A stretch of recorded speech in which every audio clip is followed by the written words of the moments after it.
Hello students, welcome to physics that's all coaching classes.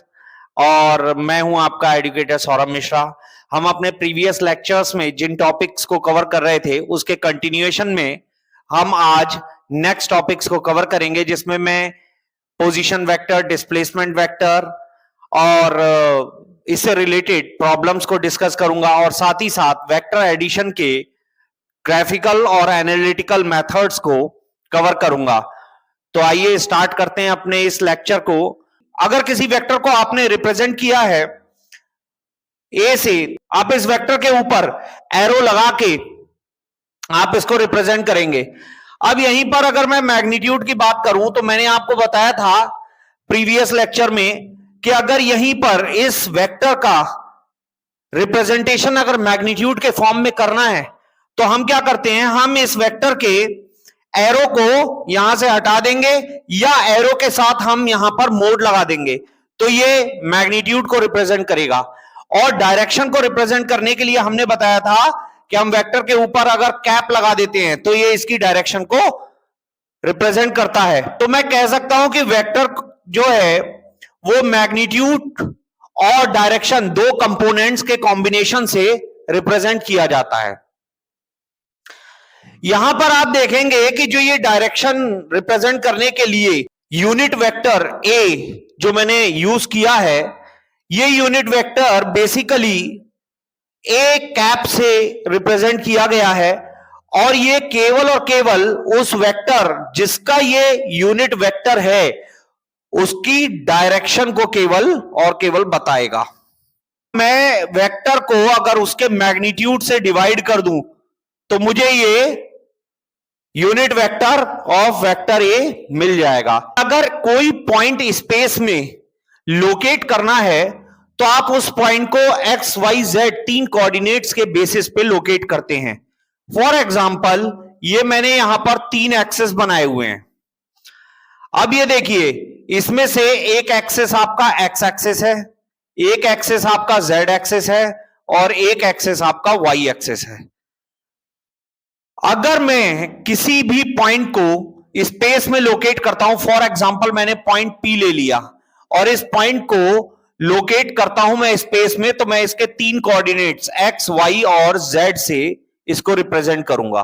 तो x direction में ये x unit यहां पर आगे मूव हुआ, वाई डायरेक्शन में फॉर एग्जांपल ये यहां पर वाई यूनिट मूव हुआ और यहां से आगे की तरफ z डायरेक्शन में ये z यूनिट मूव हुआ।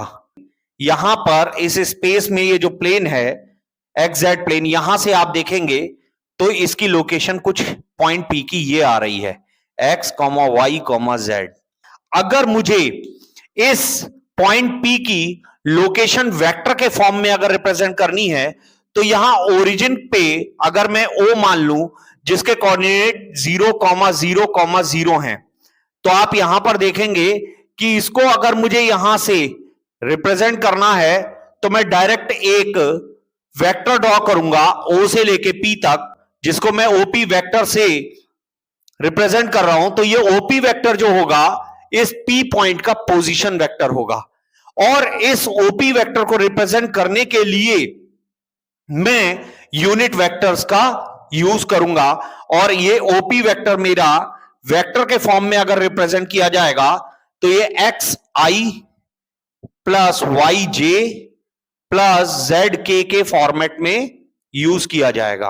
एक्स आई कैप प्लस वाई जे कैप प्लस जेड के कैप के थ्रू मैं वेक्टर ओपी को यानी पॉइंट पी की पोजीशन जो है ये वेक्टर के फॉर्म में रिप्रेजेंट करूंगा और ये ओपी वेक्टर जो है इस पॉइंट पी का पोजीशन वेक्टर कहलाएगा। यानी यहां पर कह सकते हैं कि आई कैप जो है वो यूनिट वेक्टर है in the direction of X axis, J cap जो है वो यूनिट वेक्टर है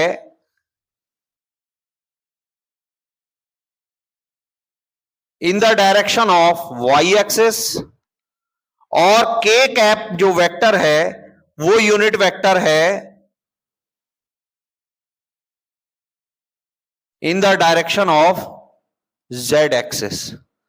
इसी तरह minus I cap, minus J cap और माइनस के कैप, ये यूनिट वेक्टर्स होंगे respectively minus X axis, minus Y axis और माइनस जेड एक्सिस में। आई जे के ये जो वेक्टर्स हैं, ये वेक्टर्स कहलाते हैं standard unit vectors, standard unit vectors और orthogonal unit vectors.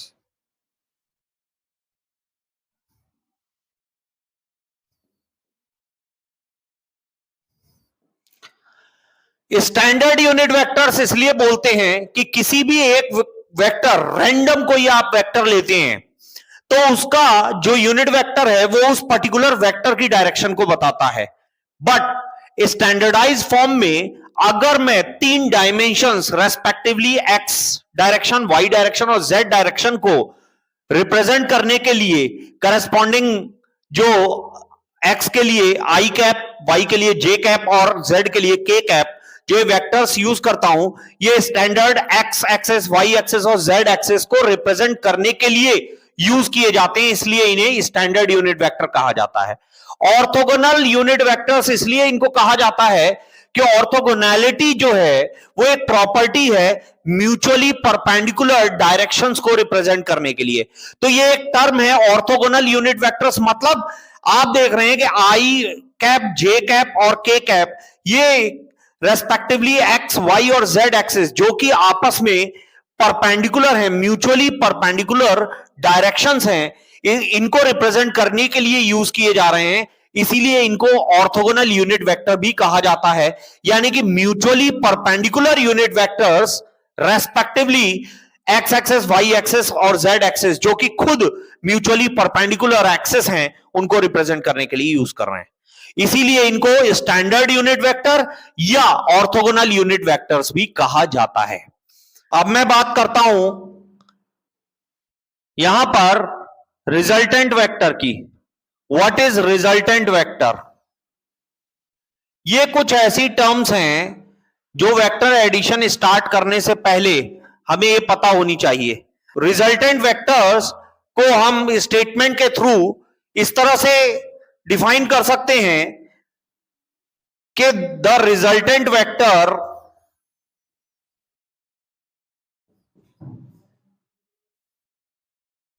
of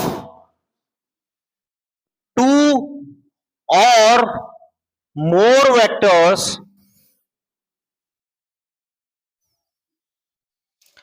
will have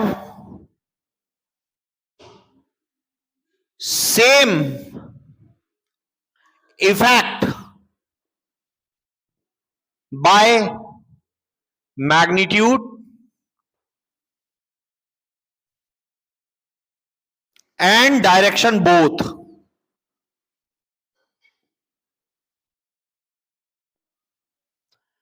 As that of the effect of the vectors individually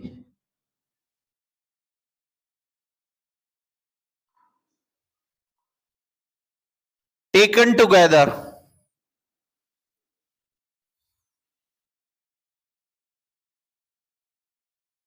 both in magnitude and direction.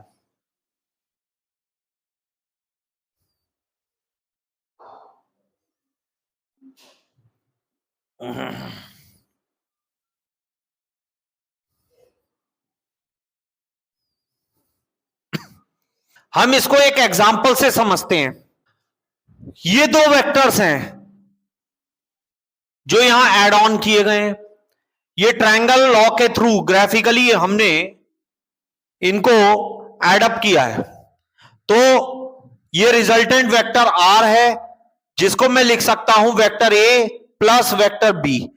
जो इंडिविजुअली वेक्टर ए का effect होगा और individual जो vector B का effect होगा, वो overall अगर इन दोनों को साथ में लिया जाए तो इनका जो नेट इफेक्ट होगा वो इस अकेले रिजल्टेंट वेक्टर का इफेक्ट माना जाएगा, और वो भी मैग्नीट्यूड और डायरेक्शन में। यानी ये रिजल्टेंट वेक्टर आर जो है वो इंडिविजुअल वेक्टर ए और वेक्टर बी के जो इफेक्ट्स हैं उनको साथ में लिया जाए तो अकेले इसका इफेक्ट इन दोनों के इंडिविजुअल इफेक्ट के समअप के बराबर होगा। अब मैं बात करता हूं वेक्टर एडिशन की। एक वेक्टर एडिशन का मेथड है graphical method. Graphical method of vector addition.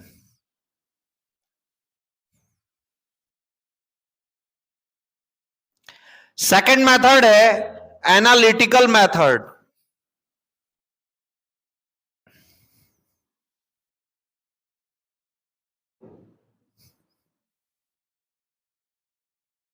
Vector addition.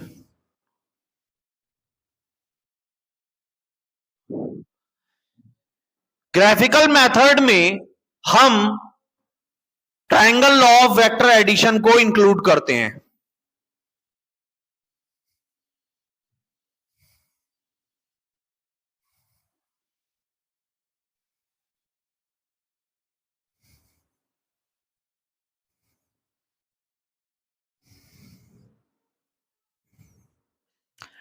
Triangle law of vector addition क्या कहता है?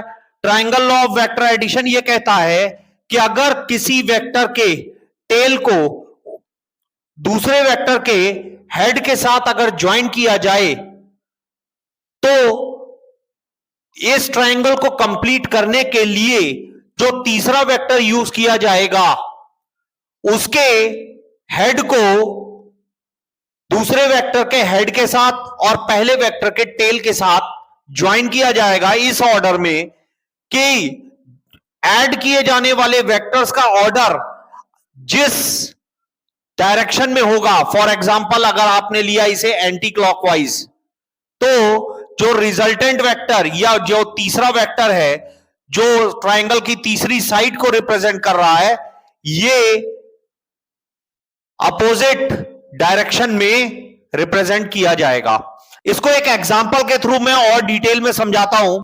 यहां एक क्वेश्चन है, क्वेश्चन ये डिफाइन कर रहा है कि अगर कोई दो vectors vector x and vector y have same magnitude are being added, ये ऐड किए जाते हैं और इन दोनों का ही सेम मैग्नीट्यूड है और वो एक रिजल्टेंट देते हैं वेक्टर आर जिसका भी मैग्नीट्यूड वेक्टर x और वेक्टर y के मैग्नीट्यूड के बराबर है, तो इनके बीच का एंगल डिफाइन करने को वो कह रहा है। यहां से ये पता लगता है अगर इस क्वेश्चन को सॉल्व किया जाए तो कह रहा है magnitude of vector x is equal to magnitude of vector y is same. तो हम ऐसा करते हैं, let's consider vector x and vector y magnitude is a और इसके अकॉर्डिंग ये कह रहा है कि vector r is equal to vector x plus vector y, यानी वेक्टर x और वेक्टर y को ऐड करने पर जो रिजल्टेंट वेक्टर हमको मिल रहा है उसका भी मैग्नीट्यूड जो है वो a के बराबर है। इससे एक बात तय होती है, as per the triangle law of vector addition अगर कोई दो वेक्टर्स ऐड किए जा रहे हैं in such a manner that the two sides of triangle are represented by vector x and vector y, then the third side will be represented by vector r। और अगर मैं ये देखूं तो यहां क्वेश्चन के according vector x vector y और vector r का जो मैग्नीट्यूड है वो सेम है जो हमने a मान लिया है, तो इससे पता लग रहा है कि ये एक इक्विलैटरल ट्रायंगल जो है वो बिल्डअप कर रहे हैं। तो ये दोनों वेक्टर x और वेक्टर y सेम ऑर्डर में ऐड किए जाएंगे और जो वेक्टर r होगा इनका रिजल्टेंट उसका ऑर्डर इसके इन दोनों के ऑर्डर के ऑपोजिट होगा। तो वेक्टर r जो है यहां पर हम ट्रायंगल लॉ के थ्रू देखें तो x प्लस वाई ये बता रहा है। अब उसने पूछा है कि इनके बीच का एंगल बताएं, तो मैंने अपने प्रीवियस लेक्चर में आपको ये बताया था कि दो वेक्टर्स के बीच का एंगल जब वो हेड टू हेड ज्वाइंट हो रहे हो या टेल टू टेल ज्वाइंट हो रहे हो, तभी उनका एंगल जो बीच का होता है वो एक्चुअल एंगल माना जाता है। अदरवाइज अगर वो हेड टू टेल दो वेक्टर्स ज्वाइंट किए जा रहे हैं तो उस कंडीशन में जो उनके बीच का एंगल होगा वो 180 माइनस थीटा होगा, अगर उनके बीच का एंगल थीटा कंसीडर किया जाए। तो मैं इस वेक्टर एक्स को थोड़ा सा आगे बढ़ा लेता हूं। अब आप देखें, अगर मैं इस एंगल को थीटा 1 कंसीडर करता हूं, इस एंगल को थीटा 2 कंसीडर करता हूं, इस एंगल को थीटा 3 से कंसीडर करता हूं, तो ऐसे कंडीशन में आप देखेंगे वेक्टर आर और वेक्टर एक्स के बीच में टेल टू टेल ज्वाइंट है, और ऐसी कंडीशन में theta 1 will be the actual angle between vector R and vector X, while theta 3 will also be the actual angle between vector r and vector y, because vector r और vector y जो हैं वो head to head join हो रहे हैं। ऐसी condition में theta 1 और थीटा 3 जो होंगे इन वेक्टर्स के बीच के एक्चुअल एंगल होंगे। while अगर मैं यहां देखूं तो वेक्टर x और वेक्टर y जो हैं ये हेड टू टेल ज्वाइंट हो रहे हैं। ऐसे कंडीशन में हम इसका 180 माइनस थीटा 2 ये एंगल जो लेके चलेंगे that will be the actual angle between vector X and vector Y. तो ऐसी कंडीशन में अगर आप देखें तो ये एक इक्विलैटरल ट्रायंगल है, तो angle between vector R and vector X will be is equal to, ये एंगल क्या हो जाएगा, ये 60 डिग्री हो जाएगा, क्योंकि एक इक्विलैटरल ट्रायंगल है। और यहां पर देखिए वेक्टर आर और वेक्टर वाई के बीच का जो एंगल हो जाएगा that will be also 60 degree. लेकिन यहां अगर आप देखेंगे तो वेक्टर एक्स और वेक्टर वाई के बीच का जो एंगल होगा that will B 180 minus 60 degree. तो ये कितना हो जाने वाला है, ये हो जाएगा 120 डिग्री। तो हमें सभी वेक्टर्स के बीच के एंगल जो हैं वो मिल चुके हैं।